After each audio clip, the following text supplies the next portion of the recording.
We have a case. This is our justice. When you're done watching, share this story. Someone might need to hear it. Some people walk into a room expecting to win. What they forget is that preparation always beats performance. My name is Elliot. And the day my ex-wife walked into my brother's wedding to finish what she started, I was ready.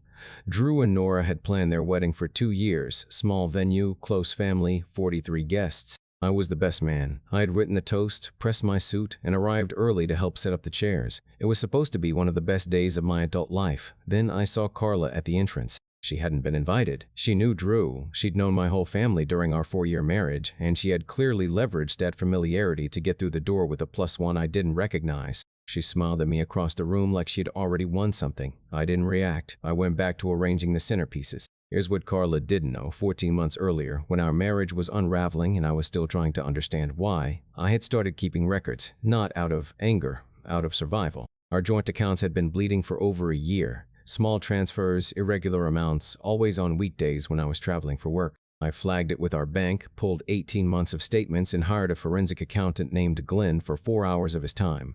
What Glenn found in those 4 hours changed everything. 41 transfers, all to the same external account, totaling just over $62,000 across 22 months.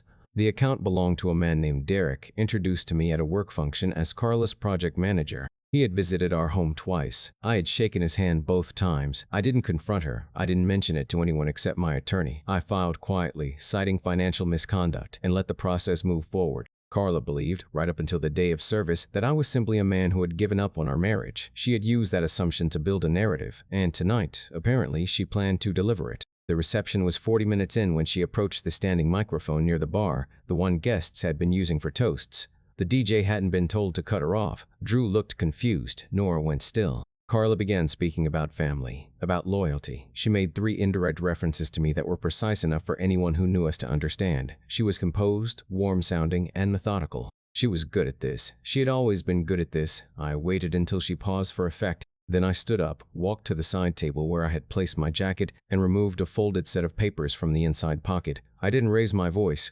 "I'm sorry to interrupt," I said. "But since we're being honest tonight, I thought the family should have some context."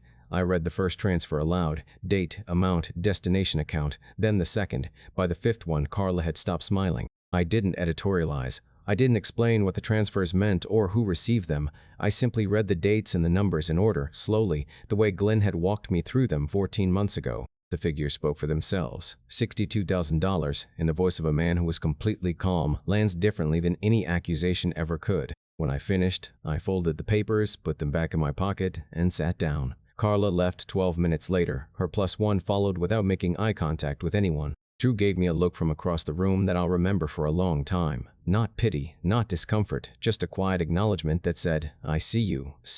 The civil case settled 4 months after the wedding. The financial misconduct evidence Glenn had compiled was decisive. Carla's attorney advised her not to contest the documentation. I received a structured settlement that covered a significant portion of what had been taken, along with full resolution of the property dispute. I don't carry anger about it anymore. Anger is expensive, and I've learned to be careful with what I spend. What I do carry is the lesson. The best response to someone who wants to humiliate you publicly is simply the truth, delivered quietly with documentation. She came to that wedding to take one more thing from me. She left having given me the ending I needed.